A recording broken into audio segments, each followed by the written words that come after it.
Chandler Cook is one of many college-age students who play violent video games. But the first time I ever started playing a video game would have been Halo, and I was probably about 14. Violent video games and other forms of violent media are extremely popular in today's society. But despite their popularity, violent media are often criticized for contributing to the violence in our society.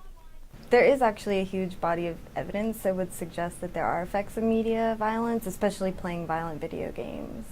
According to the American Academy of Pediatrics, the new Center on Media and Child Health at Harvard lists more than 2,000 research reports. This research has associated exposure to media violence with a variety of physical and mental health problems. Even things like road rage, we wouldn't think of as being an effect of media violence, but when we're seeing people, be violent and mean to each other all the time, maybe we think of others in the same way. Violent video games in particular have been blamed as a factor in occurrences like the shootings at Columbine High School and the movie theater in Aurora, Colorado. Their interactivity is what makes them substantially more influential.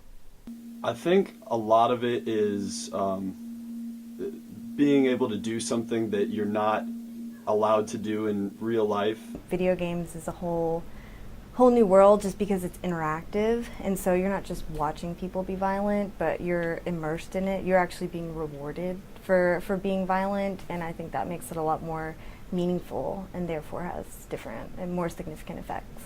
Media violence cannot necessarily be avoided.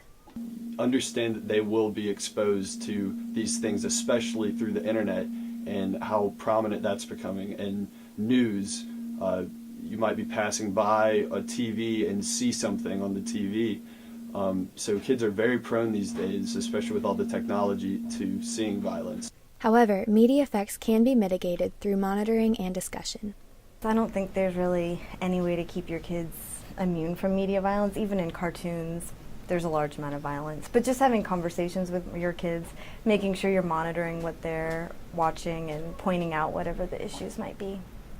While the media are not the only factor contributing to the violence we see today in society, media violence does have an effect on viewers that is important to understand and consider. From Clemson University, Sarah Malari, Clemson News Now.